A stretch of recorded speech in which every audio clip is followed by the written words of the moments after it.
estado nacional. Por cada persona que muere en un accidente de tránsito en el país, quedan en promedio más de 4 heridos de gravedad y más de una víctima con discapacidad. ¿Cuánto está costando al país la mortalidad en nuestras vías? La siniestralidad vial le cuesta al país alrededor de 791.000 millones de colones. Esto es Estado Nacional.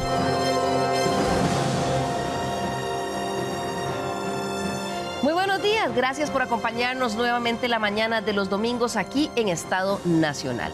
La cantidad de muertes por accidentes en carretera ha venido creciendo en los últimos años de forma alarmante aquí en nuestro país, pero también la cantidad de lesionados y personas que quedan discapacitadas. ¿Qué está pasando con nuestra cultura vial? ¿Cómo juega en contra del estado de esta situación el estado de nuestras carreteras, de la infraestructura en general? Para hablar sobre este tema, invitamos el día de hoy a don Alejandro Rubinstein, quien es el CEO de Grupo Purdy, una empresa que realizó junto al Centro de Movilidad Urbana un estudio llamado Estudio de Movilidad Segura 2024. Bienvenido, Alejandro, qué gusto tenerlo aquí con nosotros. El gusto es mío. Buenos días y gracias por la invitación.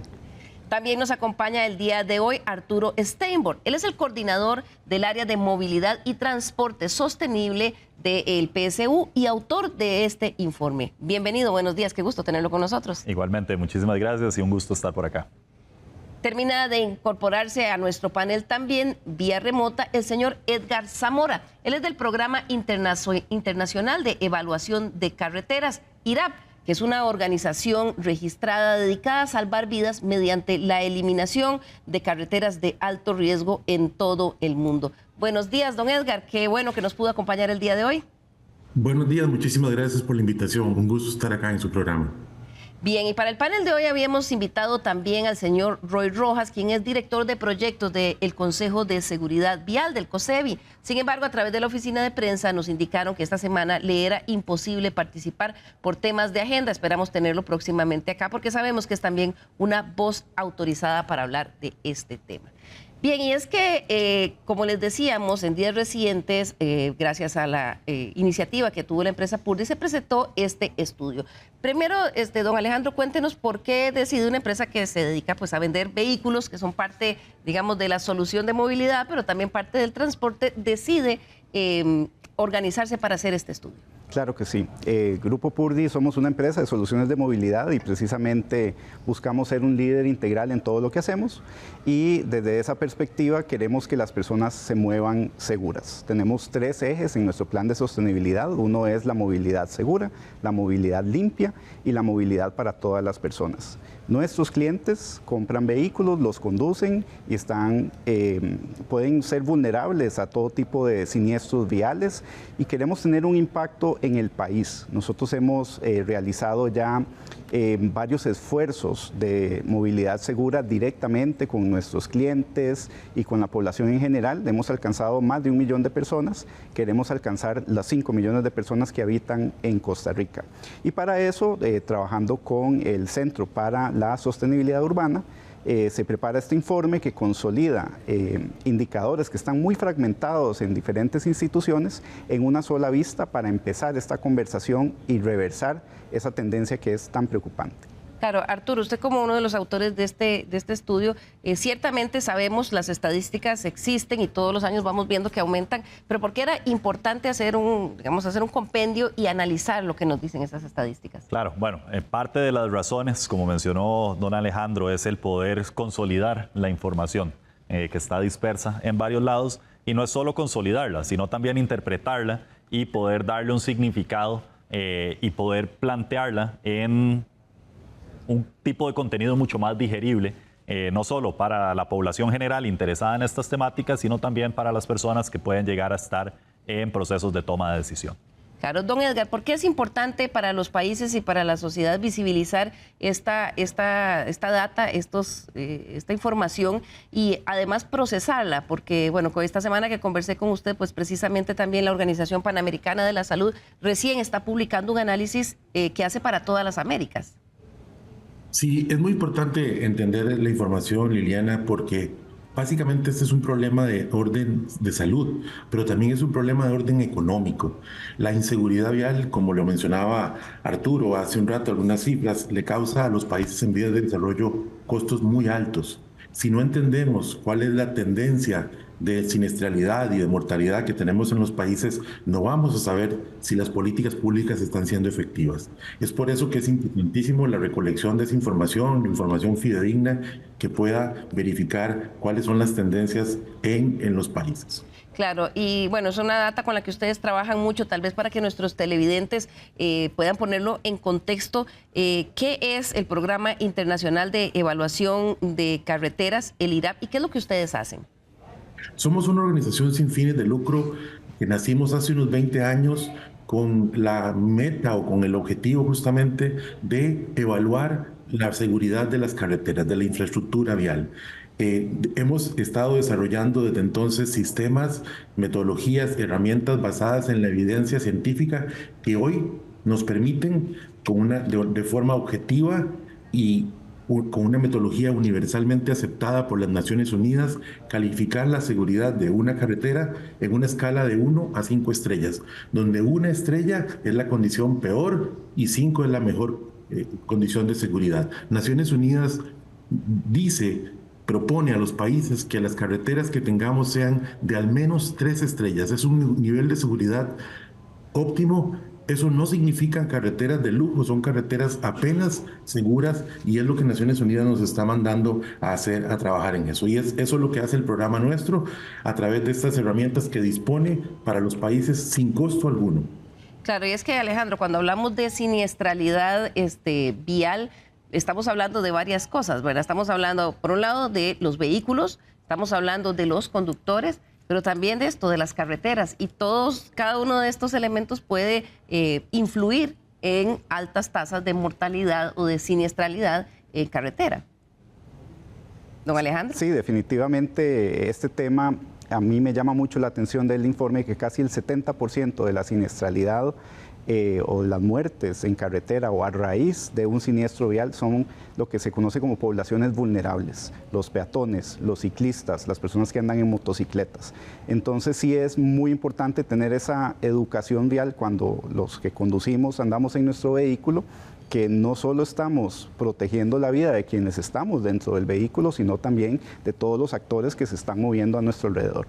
Claro, y es que para muestra solamente un botón. El fin de semana pasado, nuestros compañeros de Telenoticias, en el informe del domingo en la noche, daban cuenta de que tan solo en 11 horas, entre sábado y domingo pasados, se dieron 11 víctimas fatales en carretera. Este fue el reporte que hicieron el domingo pasado en la noche. Entre la tarde y noche del sábado y la madrugada de este domingo, 11 personas fallecieron en accidentes de tránsito. Esto en un periodo de 11 horas, lo que daría en promedio una muerte cada hora. De los 11 fallecidos, 9 viajaban en motocicletas. Algunos fueron víctimas de conductores quienes manejaban en estado de ebriedad, excediendo el límite de velocidad e irrespetando la ley de tránsito. El sábado, a las 4:30 de la tarde, en Coronado, un motociclista de apellido Matamoros y de 39 años de edad murió tras colisionar contra un vehículo. A las 6 de la tarde, en Tamarindo, un hombre y una mujer fallecieron tras el vuelco de una motocicleta en la que viajaban. Ellos habrían impactado contra un árbol y luego caído a un precipicio. A las 7:30 de la noche, en Guásimo, se produjo una colisión entre 3 vehículos pesados y 3 livianos. Producto de este accidente, murió un hombre de apellido Gómez y de 54 años, quien conducía un cabezal y se bajó a revisarlo, cuando otro cabezal lo impactó por detrás. A las 9:15 de la noche, en Upala, 2 motociclistas chocaron. Uno de ellos falleció. La víctima se identificó con el apellido Góngora y de 38 años. A las 12:49 de la madrugada se presentó un choque entre una moto y un vehículo pesado en Río Blanco. Este accidente dejó fallecido a un hombre de apellido Cabrera de 38 años. A la 1:40, sobre la ruta 27 en Escazú, un motociclista murió tras impactar contra un vehículo. En apariencia, el conductor de la moto habría invadido el carril contrario. La víctima sería un hombre de apellido Tenorio y de 32 años. A las 2 de la madrugada falleció un motociclista tras la colisión contra un vehículo en Río Segundo de la Juela. Por este caso se detuvo a 2 sujetos de apellidos Jara y Matarrita, ya que la prueba de alcohol dio positiva. A las 2:15, en Venecia de San Carlos, un vehículo liviano volcó impactó contra una alcantarilla y falleció un hombre de 31 años de apellido Vargas. Y a eso de las 3:15 de la madrugada, sobre la ruta General Cañas, cerca del Castella, un vehículo impactó por detrás a una motocicleta. Sus 2 ocupantes fallecieron. Las víctimas serían un hombre de 52 años y una mujer de 42 años, ambos nicaragüenses. Por este caso, la fuerza pública aprehendió a 2 sujetos. Este ha sido uno de los fines de semana con más muertes en carretera durante este año. Las autoridades llaman a la responsabilidad durante este mes, fechas en que aumentan las festividades y la cantidad de vehículos en carretera. Realmente esperamos que cuando nuestros compañeros de Telenoticias tengan que hacer el resumen de este fin de semana no tengamos un panorama similar. Sin embargo, don Edgar, lo que estamos viendo es un verdadero baño de sangre en nuestras carreteras y por eso es importante hablar de este tema, porque no nos deberíamos acostumbrar a que eso es la realidad del país. Sí, Liliana, definitivamente es preocupante la situación de nuestro país en particular, pero quiero decir que en general en el mundo. Y este es un asunto que afecta muchísimo más a los países en vías de desarrollo como el nuestro. En su nota se mostraba por ahí algunas alusiones a motociclistas, y es que hay que destacar que este grupo, que es considerado también un grupo vulnerable, es el grupo que más está creciendo en términos de siniestros y mortalidades en nuestro país en particular. Representan casi el 50% de las muertes en carretera. Es un grupo que nos debería preocupar mucho y es donde debemos de poner muchísimos esfuerzos. Y como le digo, este es un problema que no es solo particular de nuestro país, este es un fenómeno que hemos visto en el resto de los países de la región también. Claro. Bueno, vamos a comenzar haciendo un recuento de la información que sistematiza este reporte sobre movilidad segura 2024. Vamos a empezar por el dato más dramático y es la evolución de la cantidad de muertes en el mismo sitio de accidentes desde el año 2012 al 2023. Don Arturo, ese es uno de los primeros datos que nos pone en alerta. Claro, no, este es uno de las tendencias que estuvimos viendo que no necesariamente se marca la baja, y esa es una de las grandes preocupaciones que nos dan estos datos, que no tenemos políticas claras y necesitamos hacer más esfuerzos para que esa curva cada vez vaya decreciendo año con año y que podamos ir salvando esa cantidad de vidas que estamos perdiendo en carretera precisamente. Claro, y es que ahí vemos, Alejandro, que la pandemia nos dio un respiro porque claramente no se podía circular, pero estamos volviendo a un punto superior a prepandemia. Definitivamente, y es importante poner en contexto que aunque la flota vehicular ha crecido en el país, de hecho en los últimos 25 años se ha triplicado. Cuando uno ve la tasa de personas que fallecen por siniestros viales, en Costa Rica son 15 aproximadamente por cada 100,000 habitantes, estamos bastante por encima de la región y 2 o 3 veces por encima de países de primer mundo. Incluso creo que los últimos 2 años hemos estado en 16, 17 muertes ya por 100,000 habitantes. Entonces no es solo un tema de volumen absoluto, sino que también relativo a la población está aumentando las fatalidades en carretera. Claro, y vemos en el siguiente gráfico otro de los hechos que es claramente confirmable por estos datos que sistematiza el Centro para la Sostenibilidad Urbana, es que abrumadoramente quienes más están muriendo en carretera, Arturo, son hombres. Sí, claro, existen múltiples factores alrededor de este tipo de comportamientos que se tienden a repetir a nivel global. Como mencionaba Edgar, no son problemas exclusivos del contexto costarricense, y es que hay conductas que se nos refuerzan a los hombres para actuar o asumir más riesgo de lo que deberíamos, y terminamos en este tipo de contextos donde fallecen prioritariamente hombres. También reforzamos algunas conductas negativas de nuevo, culturalmente y a través de muchos años de reforzamiento a través de televisión, a través de radio, anuncios en general, cultura en películas, etcétera, que vemos que no necesariamente es beneficioso y que pueden terminar impactando en este tipo de cifras. Claro, don Edgar, y también me comentaba usted, bueno, esto no sé si es una constante en todo el mundo, que sea un porcentaje tan marcadamente mayoritario en hombres quienes mueren en carretera, pero también muchos de ellos en edades, digamos que productivas, están jovencitos hasta, no sé si son 30, 50 años. Sí, Liliana, lamentablemente los grupos etarios que están muriendo más en las carreteras en el mundo son los jóvenes, entre 14 y los 45, 49 años. Esa es la edad en que se supone que deberíamos estar educando y produciendo. Sin embargo, esta población está siendo muy, muy afectada. Y esto tiene un impacto económico terrible en los países. Estamos afectando, evidentemente, desde el punto de vista económico, la capa productiva de un país y el futuro de ese país lo estamos empeñando por la inseguridad que tenemos en las carreteras. Claro, esos datos anteriores que veíamos anteriormente se refieren únicamente a la cantidad de personas que fallecieron en el mismo lugar donde se dio el accidente, pero la cifra de vidas perdidas por estos incidentes de tránsito es mucho más grande. Según las estadísticas del Anuario de Estadísticas Policiales del Poder Judicial, y lo vemos ahí en pantalla, la cifra de muertes casi se duplica, con un total de 792 víctimas en el año 2019, pero eso cayó, por supuesto, en el 2020, y vean, esas eran cómo fue subiendo, y tenemos esta cifra.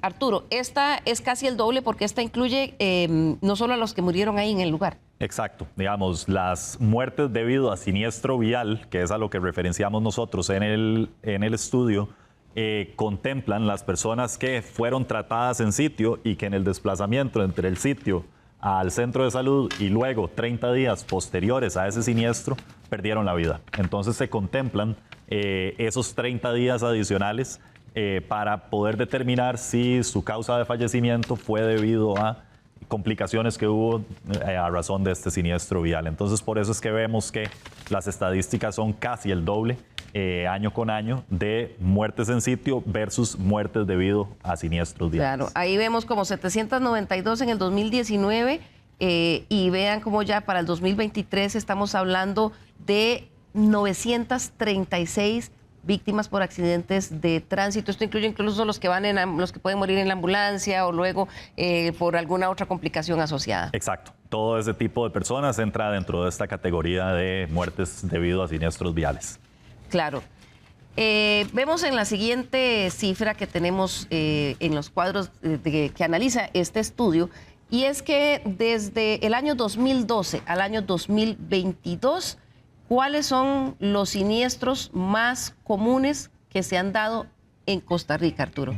Ahí, bueno, como mencionó Edgar en su intervención anterior, el tema de colisiones con motocicletas son los principales tipos de siniestros que vemos en las vías costarricenses, seguidas por las colisiones entre vehículos. La tercera causa es los atropellos a personas, que son sumamente graves, y una cuarta, que es muy importante, son las salidas de vía, debido a distintos factores. Puede ser el estado mecánico del vehículo, puede ser el diseño de la vía y el estado en el que se encuentre esa vía propiamente, puede ser algún tipo de conducta que pudo haber tenido la persona que no facilitó que se mantuviera sobre la vía a la hora de estar manejando. Entonces, como vamos a conversar ahora más tarde, me imagino que a raíz de algunos de estos resultados, hay que ver todas esas áreas a la hora de actuar. Hay que ver las velocidades, hay que ver las vías, hay que ver las personas, hay que ver los vehículos, y no hay que dejar de lado también los sistemas de atención a emergencias. Claro, casi el 47% de las muertes se dan en motocicleta, Alejandro. Es sin duda, bueno, uno se pone a pensar si evidentemente la persona está más expuesta en una motocicleta, pero las razones, las causas, si es porque hay más en las carreteras o si es que la gente está agarrando la motocicleta sin saber utilizarla, si nuestra forma de enseñarle seguridad vial no está dando resultado. Sí, también la flota de motocicletas ha crecido casi que a una tasa del doble de los vehículos en los últimos 10 años. Interanualmente estamos creciendo en promedio 4.8% en la cantidad de vehículos que circulan, pero las motocicletas están casi en el 10%. Esto puede ser por temas como pospandemia de la entrega a domicilio, donde muchas personas se están dedicando a esto.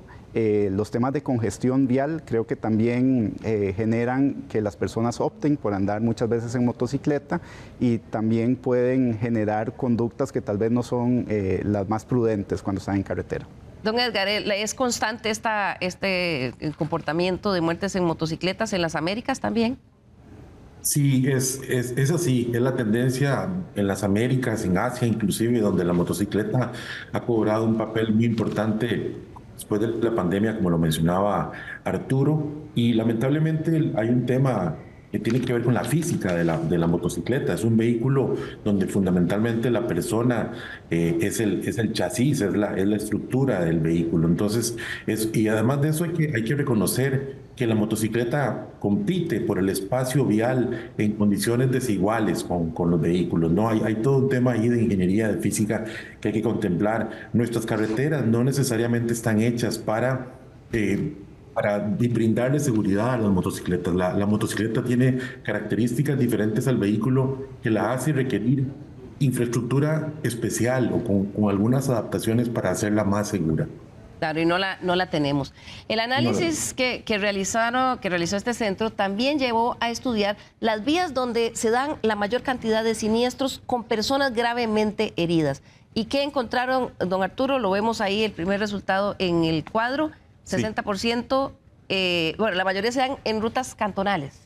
Sí, a nivel general, las rutas cantonales son muchísimos más kilómetros de carretera de lo que son las rutas nacionales y por eso también es parte de esta razón por la cual existe esa diferencia en el cual se dan estos datos o dónde ocurren específicamente y también que la mayoría de estas rutas cantonales se encuentran en un estado de mantenimiento relativamente regular o deficiente. Entonces eso también termina incidiendo en cómo se pueden hacer estos controles hacia o cómo puede afectarle la conducta a las personas que conducen sobre este tipo de carreteras. Claro, empeora esto, don Edgar, el hecho de que cada vez que hay estrecheces fiscales, pues los países, y en particular el nuestro es uno de ellos, hay recorte en la inversión en infraestructura y entonces vemos ahí el 60% de las vías cantonales están en mal estado, no se construyen más y además no se mantienen.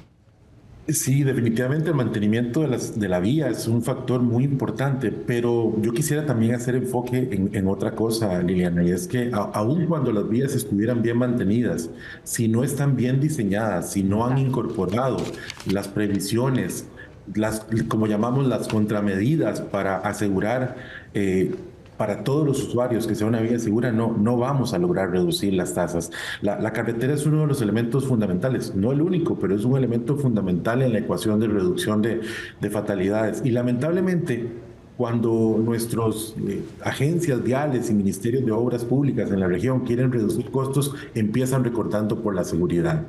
Y eso es un fenómeno que lo hemos visto no solo en Costa Rica, sino también en otros países donde hemos trabajado.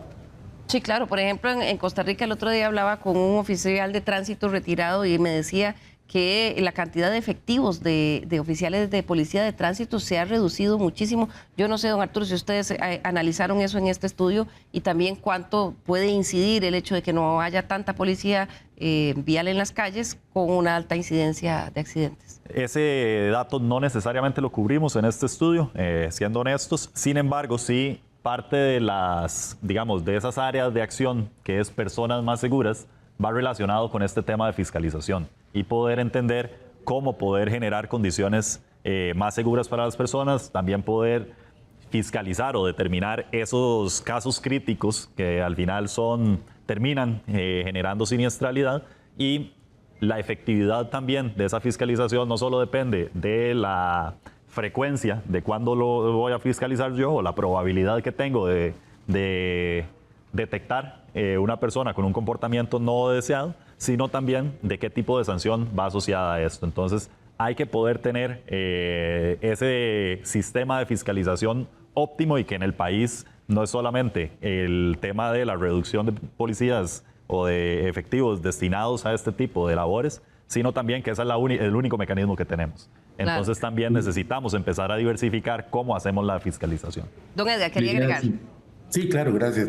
Creo que Arturo nos trae a la mesa algo muy importante cuando habla de fiscalización, y es que aquí aparece el elemento de la velocidad. La velocidad está en el centro de toda la problemática de la inseguridad vial, porque la velocidad juega un papel doble en la siniestralidad. Primero, aumenta la probabilidad de tener un accidente. Es más probable que yo tenga un accidente cuando voy a velocidades altas, pero además de eso aumenta la severidad de ese accidente. Y la fiscalización, que tiene que cubrir muchos elementos, tiene que estar también muy enfocada en que conduzcamos a las velocidades seguras, a las velocidades que está diseñada las carreteras. No hacemos nada con invertir en carreteras con estándares de seguridad si no gestionamos la velocidad a la cual se conduce. Yo diría que ese es el primer paso para empezar a hacerlo. Y esto tiene que ver con presencia policial, pero también tiene que ver con el uso de dispositivos de tecnología como cámaras, sistemas de fotomultas, etcétera, los cuales lamentablemente tuvimos en el país, pero ya no los tenemos más, y esos podrían ayudar muchísimo. Claro, que hagan que la gente se sienta fiscalizada. Alejandro, no es casualidad entonces que si la mayor cantidad de accidentes se dan en las rutas cantonales, donde muchas veces quizás son rectas más amplias, donde la gente, como dicen, mete más la chancleta y entonces la probabilidad de mortalidad en el accidente es mayor.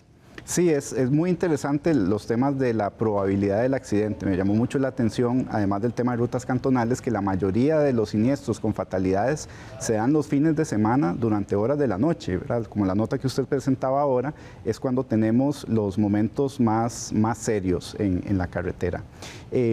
Y también quería agregar algo que es importante cuando pensamos en los siniestros y en sus víctimas. Muchas veces no tomamos en cuenta el efecto psicológico que puede tener sobre personas que quizás físicamente no fueron lesionadas, pero que presenciaron un atropello, que presenciaron una escena de estas. Eso creo que no está contabilizado dentro de ninguna estadística, y pienso mucho en niños, personas menores de edad que tienen que superar una situación tan compleja. Claro, de ver morir, por ejemplo, parientes de una forma terrible y sangrienta. Y otra cosa que también no hemos considerado, pero que ustedes sí lo hicieron en el estudio, es el cálculo o aproximaciones de cálculo del costo de indemnización por parte de las compañías de seguro. Es decir, ¿cuánto cuesta esta siniestralidad que tenemos en el país? Y llegan a la cifra, Arturo. Sí, bueno, esta cifra se tomó haciendo una referencia a los datos de la Superintendencia General de Seguros, de SUGESE, donde se pudo ver cuánto es el desembolso que deben de hacer las empresas aseguradoras para cubrir todo lo relacionado con la siniestralidad vial. Y vimos que es un monto de alrededor de 791.000 millones de colones anualmente, lo que se traduce en alrededor de 1.500 millones de dólares al año. Eso nos daría para construir el tren rápido de pasajeros que hemos venido conversando varias veces en los últimos años, y que eso es uno de los pesos tan grandes que tiene sobre nuestra economía este tema de la siniestralidad vial, y que diversificando las maneras en las que nos podemos mover, y especialmente en transporte público, que de los datos que nosotros analizamos es la manera más segura de moverse, podemos empezar también a reducir estas tasas de siniestralidad en general. Y ese cálculo era solo de una aproximación de lo que costaría las indemnizaciones por seguros y el seguro obligatorio automotor. Don Edgar, ustedes han hecho cálculos también de cuánto le cuesta esto de una forma más amplia a un país. Sí, bueno, lo que hacemos es un cálculo basado en las informaciones de no solo de muertes, sino de lesiones, porque recordemos que el problema de la seguridad vial no solo está ligado al fallecimiento, sino a las lesiones graves e incapacitantes que muchísimas personas sufren. Y la cantidad, si la cantidad de muertes nos preocupa, hay que ver las cantidades de personas que son lesionadas. En algunos casos llegan a ser 10 personas lesionadas en forma grave por cada persona que fallece. Son números grandes y eso aumenta esos costos que reportaba Arturo por ahí, costos hospitalarios. Nosotros hemos estimado con esa información que anualmente a Costa Rica en particular, este tema le debe estar costando alrededor del 2.9 billones de dólares, que es más o menos el 4.4% del Producto Interno Bruto. Es una cifra enorme para un país como nosotros en desarrollo, y esto podría ser evitable, por supuesto, ¿no? Entonces es un lastre al desarrollo, la inseguridad vial es un lastre al desarrollo porque acarrea costos que tienen que ver con la productividad del país, que tienen que ver con gastos hospitalarios, que tienen que ver con reparación de vehículos, con aumento de las primas de seguros, que tienen que ver con discapacidades de largo término, etcétera. Es una suma de una cantidad de factores que tardaría mucho en enumerarlos. Así es, por eso no es solo un problema de salud pública, sino también un problema económico a nivel nacional. Vamos a hacer aquí nuestra primera pausa comercial y al regresar, ¿qué deberíamos estar haciendo como país para frenar esta carnicería en carreteras y también este desperdicio de recursos? Ya volvemos.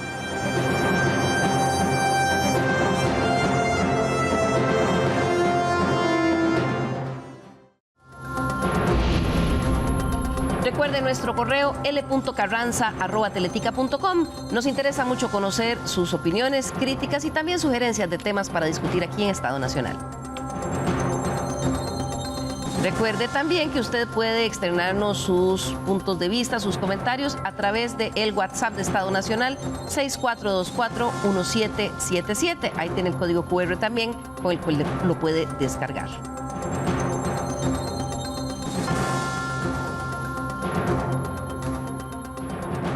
Además, si usted quisiera luego repasar el programa o compartirlo con alguien más, un par de horas después de que termine este programa de hoy, ya usted lo va a poder encontrar en el canal de WhatsApp de teletica.com.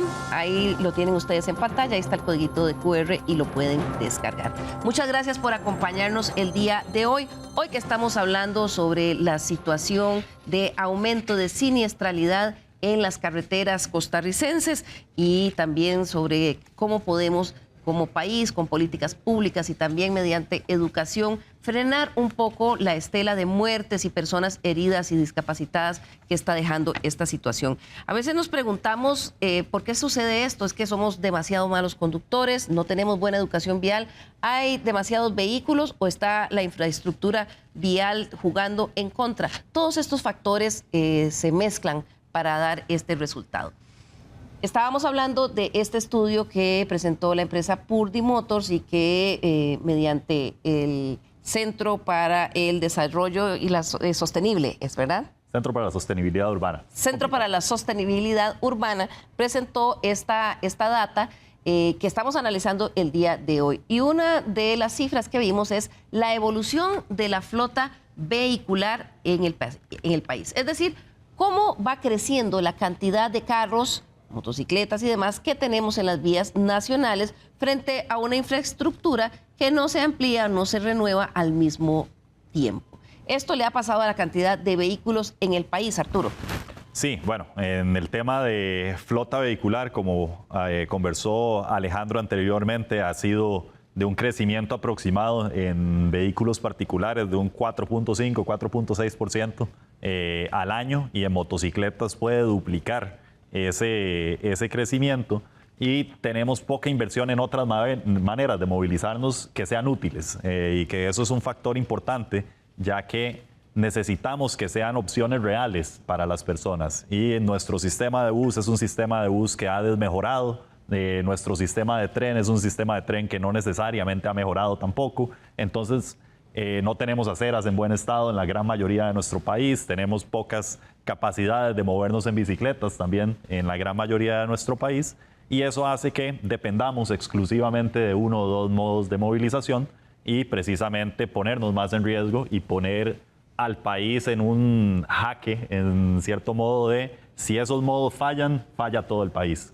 Claro, esto es bueno, Alejandro, para ustedes que venden carros, porque, por ejemplo, ahí vemos si desde el 81 había en el país 200,000 vehículos, ahora estamos hablando que hay casi 1.800.000 Sin embargo, mucho de esto se da a veces porque no tenemos un buen sistema de transporte público. Sí, precisamente ese es el tema, ¿verdad? Nosotros buscamos desde Grupo Purdy facilitar la movilidad. De hecho, tenemos una empresa de transporte privado de empleados y también para paquetería empresarial, y lo que buscamos es evitar, ayudar a la congestión vial. Como lo explicaba Arturo, este es un tema donde ocupamos mayores posibilidades de transporte que vayan más allá únicamente del transporte privado. Claro. Otra cosa que me llamó la atención es el análisis que hacen en este estudio del crecimiento de la flota de vehículos eléctricos y su eventual impacto en temas de movilidad segura. Lo vemos ahí en pantalla, la cantidad.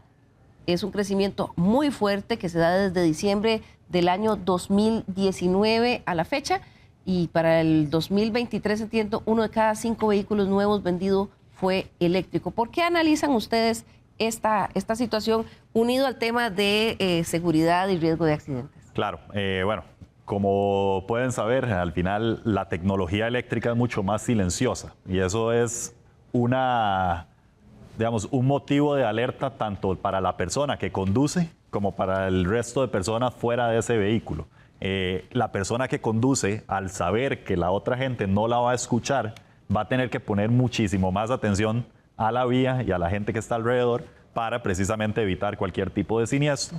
Los vehículos eléctricos también tienen una particularidad, que la aceleración es mucho más inmediata, digamos, lo que se conoce como un torque instantáneo. Básicamente yo estripo el pedal y casi que directamente hace que avance el carro, y no necesariamente como la aceleración un poquito más pausada que tienen los vehículos de combustión.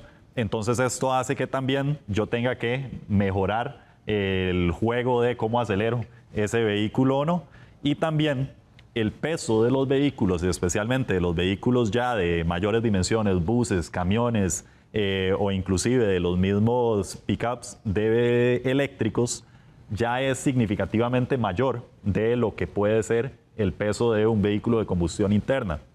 Y muchos de los componentes de seguridad que están diseñados, por ejemplo, las barreras que dividen las carreteras, como las que vemos ahí en pantalla, o las barandas para poder sostener vehículos particulares, no estuvieron diseñadas para las masas y para el peso que contemplan los vehículos eléctricos. Entonces, tenemos que empezar a ver estos distintos factores para poder precisamente ajustar todos estas condicionantes y crear entornos seguros para todas las personas. Esos son, Edgar, retos también que surgen, ¿verdad? De lo que menciona Arturo, infraestructura que estaba planeada para una cosa y luego termina usándose masivamente para otra. Sí, hay un concepto, Liliana, que me gustaría poner aquí en la mesa, y es el concepto de la infraestructura que perdona. Esa es la forma en que queremos ver ahora el nuevo paradigma de la construcción de la infraestructura, partiendo de todo el concepto del sistema seguro, que es fundamentalmente la visión moderna de la seguridad vial, que nos habla de que la seguridad vial debe ser tratada a través de una serie de factores. Este es un problema multifactorial y por lo tanto tiene que tener una solución multifactorial también. La infraestructura es uno de esos factores, y la infraestructura que perdona fundamentalmente es aquella que está diseñada para compensar el error humano. El enfoque del sistema seguro parte de la premisa fundamental de que los humanos nos equivocamos y nos seguiremos equivocando. Como ven, ese gráfico está compuesto de varios elementos, de varias secciones, donde la infraestructura o las carreteras seguras es uno de ellos, pero también está el componente de los vehículos, el componente de la fiscalización y el componente de los usuarios seguros y los sistemas hospitalarios. Es una serie de elementos que, sumados y tratados en forma simultánea, van a asegurar la reducción de las fatalidades. Si nos concentramos solo en uno de ellos, no. Pero me estaba refiriendo al componente de infraestructura. Recordemos que posiblemente en este componente del sistema seguro es donde los países más dinero ponen, y no necesariamente lo ponen en la seguridad de las carreteras. Estamos todavía construyendo carreteras con aquella visión del siglo pasado, donde lo que queremos es meter más vehículos y hacerlos ir a una mayor velocidad. Ese es el concepto de la ingeniería normal de diseño de carreteras, ¿no? Asegurar flujo de vehículos en una vía. Y nos estamos olvidando del concepto de la seguridad. Entonces, la visión moderna es: hay que diseñar carreteras que perdonen el error humano. Las carreteras pueden incorporar tecnologías que ya no son tecnologías de alto costo, son cosas muy comunes, muy conocidas y muchas veces que no tienen mayor inversión y que pueden perdonar la vida de las personas. Ejemplos sencillos de eso: la eliminación de algunos elementos cortantes en las barreras de contención lateral que típicamente han afectado a los motociclistas, elementos que se constituyen en una especie de cuchilla que pueden ser causas de amputación a los motociclistas. Ya comentaba antes que este es un grupo muy vulnerable. Esas pequeñas modificaciones a la infraestructura, que repito, no representan grandes cambios, es lo que constituyen el fundamento de este sistema seguro en términos de la infraestructura que perdona el error humano. Claro, y es que más allá del lamentable saldo de vidas perdidas por la siniestralidad vial, uno de los datos que más nos llama la atención de este reporte es la cantidad de personas heridas que quedan por cada muerte en carretera, Arturo. Sí, bueno, en ese caso tenemos que entender también que detrás de cada una de estas estadísticas es la vida de una persona. Y es la vida también de las personas allegadas y sus familias, y que por eso estas estadísticas tenemos que humanizarlas de esa manera.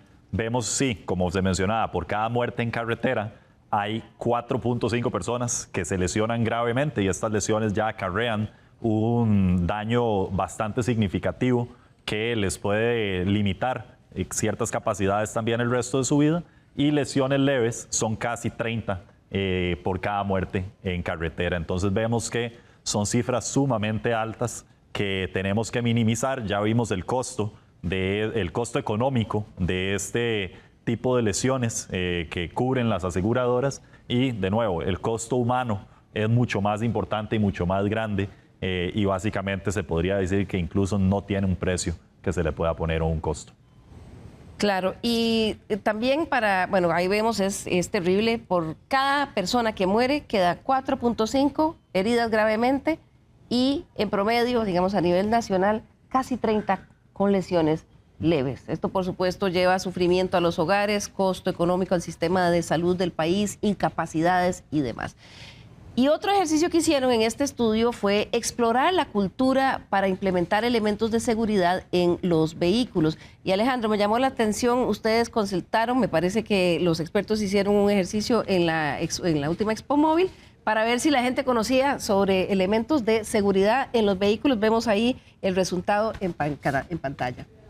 Sí, lamentablemente las personas muchas veces no aprovechan todas las bondades y sistemas de asistencia a la hora de conducir para hacer algo, para viajar mucho más seguro. Ya los vehículos más modernos tienen cualquier cantidad de sensores y alertas para reconocer el punto ciego en caso de que alguien esté tratando de rebasar el vehículo, sensores también de precolisión en caso que el vehículo detecta que una colisión es inminente, genera una alerta y puede frenar el vehículo también.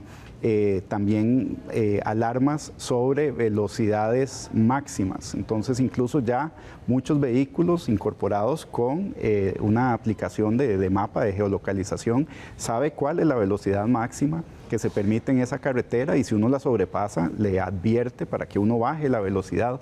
Entonces, afortunadamente, los vehículos cada vez están incorporando más de este tipo de asistencias. Hay elementos de seguridad, le llamamos activos y pasivos. El pasivo es, ya tuve la colisión, entonces los famosos bolsas de aire y otro tipo de elementos que reducen la severidad del siniestro, y el otro es cómo evito precisamente el siniestro, que son estos que he mencionado. Claro, Diana, sí. Y en ese caso a mí me gustaría agregar también que esta es una enorme oportunidad que tenemos como país para reforzar qué tipos de elementos podemos ver. Y don Alejandro mencionaba los que vienen a nivel de vehículo. También existen en motocicleta, por ejemplo, los frenos ABS, que ya es una tecnología que a nivel vehicular viene de hace años, y que a nivel de motocicleta podría ayudar muchísimo a reducir esas cifras tan graves que tenemos. En cuanto a vehículos pesados, podemos limitar con el uso de tacómetros. Un tacómetro es básicamente un dispositivo que dice, de esta velocidad no puedo pasar. Para vehículos pesados, para que no vayan a 120 kilómetros por hora. Se pueden agregar espejos o barandas para reducir el riesgo de que una persona quede atrapada debajo de un vehículo, o que no pueda haber ya un punto ciego. Entonces existen muchísimas tecnologías sencillas, ya ampliamente difundidas, pero que no son norma en el país, que se podrían ir agregando poco a poco.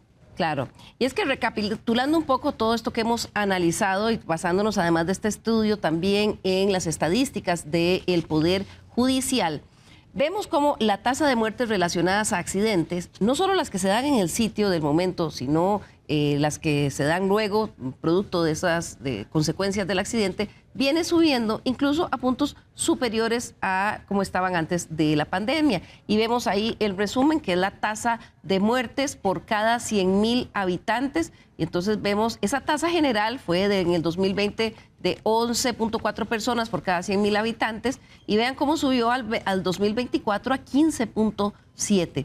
Sin embargo, vean lo dramático en la tasa cuando las segregamos por hombres y mujeres. En hombres, para el 2024 estamos hablando ya casi de un 26.1 muertes por cada 100,000 habitantes, mientras la tasa en mujeres es muy, muy baja. Y también recordando lo que veíamos en la primera parte del programa, en los últimos 10 años, que es el siguiente cuadro que tenemos ahí para ir cerrando el análisis de lo que decía el estudio. En los últimos 10 años, los principales siniestros viales a nivel nacional se dieron en este orden. Principalmente entre motocicletas, ya lo veíamos claramente. También estaban los choques entre vehículos que se salen de la vía, atropello a peatones, y también los que involucran a bicicletas. Esa es la principal característica de los siniestros viales que se han dado en el país. Don Edgar, tenemos que simplemente acostumbrarnos a que, bueno, es que hay demasiados vehículos, las calles están muy malas y no se pueden arreglar y no tenemos cultura vial, y entonces esto es con lo que tenemos que vivir, o realmente se podría hacer algo desde la política pública, desde la educación, para mejorar esta situación. Ustedes en el IRAP tienen algunas proyecciones de cómo podrían reducirse muertes y heridas con medidas específicas. Bueno, Liliana, lo primero es que recordar, como comentaba hace un rato, que el problema debe ser abordado desde los múltiples factores que tiene. Entonces, ahí hay una serie de elementos que tienen que ver con la infraestructura, los vehículos, la gestión de la velocidad, la educación, como usted llama, los usuarios, etcétera, que todos estos elementos deben abordarse en forma simultánea para que sean realmente efectivos. Sí se pueden hacer muchas cosas. Permítame hablar del tema de infraestructura, que es fundamentalmente lo que nos ocupa a nuestra organización. Nosotros hemos estimado que para Costa Rica, para llevar las carreteras a este nivel de las 3 estrellas mínimas, que son las que Naciones Unidas sugiere, para llevar nuestra red vial a esa condición, deberíamos estar invirtiendo anualmente una cifra cercana a los 17.7, 18 millones de dólares en los próximos 20 años, lo cual no es mucho en realidad. Si nos ponemos a ver, eso es como un 5% de lo que invertimos en global de transporte o de carreteras en el país, ¿no? Claro, don Edgar, perdone, nada más voy a interrumpirlo para poner ahora sí el gráfico, el de CASE, el que... claro. Que es el que ustedes hicieron una estimación de, con la situación actual, la cantidad de muertes que tenemos, lo vamos a ver ahí en pantalla, qué se podría hacer con una inversión que está en el pilar amarillo y cuáles son los resultados, ese impacto que se podría generar. Esa última columna de la derecha es la que quiero rescatar, con esa inversión que comentaba, que es fundamentalmente llevar nuestras carreteras a un nivel mínimo de seguridad, mínimo aceptable, las 3 estrellas. Con esa inversión, nosotros hemos estimado que anualmente podríamos estar salvando unas 267 vidas, evitando 267 muertes de compatriotas en las carreteras. Y podríamos en los próximos 20 años estar evitando unas 224,000 lesiones y muertes también. Eso, traducido a beneficio económico para el país, significa más o menos unos 959, 960 millones de dólares anuales. Y quiero hacer entonces la relación de cuánto es el beneficio versus la inversión. Nuestra estimación, y ahí está la comparación en ese cuadro que usted tiene en pantalla, nuestra estimación es que por cada colón que Costa Rica invierta en mejorar la seguridad de las carreteras, el retorno a la sociedad es de 74 veces, 74 colones por cada colón invertido en mejorar la seguridad. La seguridad vial es un elemento económicamente muy rentable, socialmente muy rentable, porque como decíamos al principio, este es un problema de salud pública que se traduce en un problema económico también. Claro. Arturo, ustedes hablaban en el resumen, digamos, o propuesta que hacen en este informe, de varias medidas que se pueden hacer desde carreteras más seguras, vehículos más seguros, peatones más seguros, conductores más seguros. Sí, de hecho, bueno, como lo vimos, hay que tomar y como lo mencionó Edgar y lo ha hablado Alejandro también, hay que tomar un enfoque holístico. Son muchas las áreas que hay que ir trabajando en paralelo realmente. Tenemos que hacer distintas cosas. Por ejemplo, lo más importante es crear una política pública asociada a lo que es la movilidad segura, que involucre a todas las instancias que realmente tienen que estar involucradas, desde el Ministerio de Obras Públicas y Transportes, el Ministerio de Salud, el Ministerio de Educación Pública, el Ministerio de Economía, Industria y Comercio, la empresa privada, el sector civil, digamos, todas las partes tienen un rol que jugar. Y eso es una de las mayores recomendaciones realmente que tenemos en este estudio y que ahí felicitamos al Grupo Purdy tomar esa iniciativa para poder posicionar este tema. Y yo creo que naturalmente, y Alejandro yo creo que lo puede confirmar, naturalmente se ha ido uniendo muchísima gente en esta semana y media que llevamos de haber publicado el estudio. ¿Qué generó el estudio, don Alejandro? Porque claramente ha habido una crítica de que la política, digamos, de vialidad, creo que usted lo mencionaron el día del estudio, no está actualizada. La inversión en carreteras está, digamos, es muy poca, a pesar de que esto que decía don Edgar, de que con 17 millones al año, con mejoras realmente dirigidas, se podría hacer mucho. Pues aquí hablamos de 350 millones para un proyecto, 500 para otro. ¿Qué generó el estudio? Sí, ha sido muy interesante porque logramos convocar, y eso es lo que andamos buscando desde Grupo Purdy, una convocatoria nacional para atender este problema que es multisectorial. Creemos que es un error decir esto es algo que debe resolver el gobierno solito. Eso es algo donde todos debemos participar. Entonces, desde la semana pasada, cuando presentamos el estudio, tuvimos asistencia de empresa privada, de la academia, los bomberos, policía de tránsito, una serie de actores que durante la sesión, que tuvimos que cortar por la cantidad de intervenciones y preguntas, y la última pregunta que nos hicieron es, bueno, ¿y qué más? ¿Qué vamos a hacer? Y nosotros nos hemos comprometido con ellos a generar un espacio de conversación para hacer equipos de trabajo e invertir en lo que sea necesario en conjunto. No simplemente dejar el problema para que sea el gobierno que en su momento lo resuelva, sino cómo nosotros podemos apoyar para que esto sea algo muy diferente. Don Edgar, ¿qué es lo más crítico? Uy, esa es una pregunta complicada. Porque sí, yo sé que hay mucho por dónde empezar. Lo más crítico es actuar. Lo más crítico es tomar compromisos, lo más crítico es realmente, como lo decía Arturo, una política pública con una visión integrada, es incorporar a la concepción de la movilidad el término de la seguridad también, ¿no?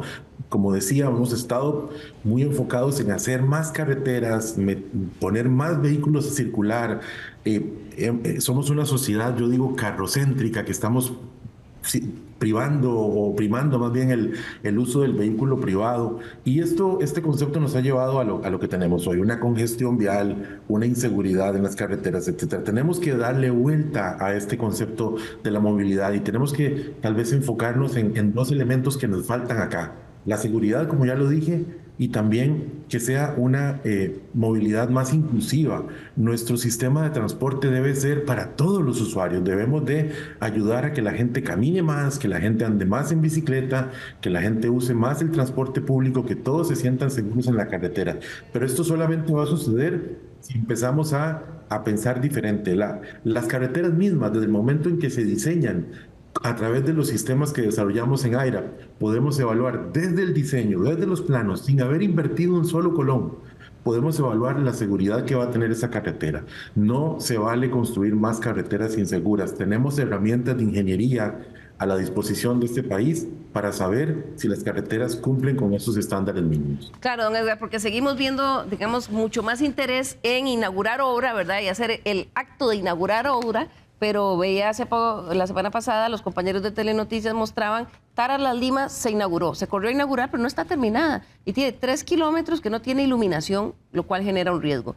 Una parte ahí de la circunvalación también se inauguró, pero tiene los sistemas de desagüe que no están bien. En las primeras inundaciones se inundó eso, generando un riesgo para los accidentes. Y también en la Bernardo Soto, ¿verdad? Yo siempre me he preguntado cómo en Costa Rica corrimos a meterle un carril más a esa carretera, pero no hay espaldón. Ahí es un pelito y el carro se volcó. Está como en cuarto lugar las salidas de vehículos. Sí. Y cuando tuvieron que recortar gastos en la inversión en la carretera Limón, recortaron elementos de seguridad fundamentalmente. Ahí también me gustaría agregar que el hecho de reducir o quitar estos espacios de espaldón también limita la atención, la respuesta que pueden tener los servicios de emergencia para llegar precisamente a atender un siniestro vial. Entonces, tenemos que ver el espaldón no solo como una medida de seguridad, de si me pasa algo, poder detenerme ahí, sino también como un corredor, precisamente para los servicios de emergencia, para que puedan llegar a tiempo a atender un siniestro. Claro, ya se nos acabó el tiempo. Le voy a pedir a cada uno que en un minuto o menos me dé un mensaje, una reflexión final para nuestros televidentes. Comienzo con usted, don Edgar de IRAP. Sí, bueno, primero muchísimas gracias, Liliana, por la invitación. Realmente creo que es importante que empecemos a hacer ese cambio de mentalidad, empecemos a pensar en cómo invertir en mejores carreteras, no necesariamente en más carreteras, empecemos a traer la ingeniería, empecemos a traer elementos que están fundamentados en la evidencia científica existente, que se están utilizando en 170 países alrededor del mundo. Tenemos experiencias probadas de reducción de siniestralidad con inversiones muy pequeñas en elementos de seguridad vial. La ingeniería está a la mano, las soluciones están ahí, pero esto hay que traerlo a nuestra institución, al CONAVI, al COSEBI, y que estos organismos se coordinen realmente con un objetivo de política pública común. Muchas gracias, don Edgar. Ha sido un gusto contar con usted. Don Arturo, del Centro para la Sostenibilidad Urbana.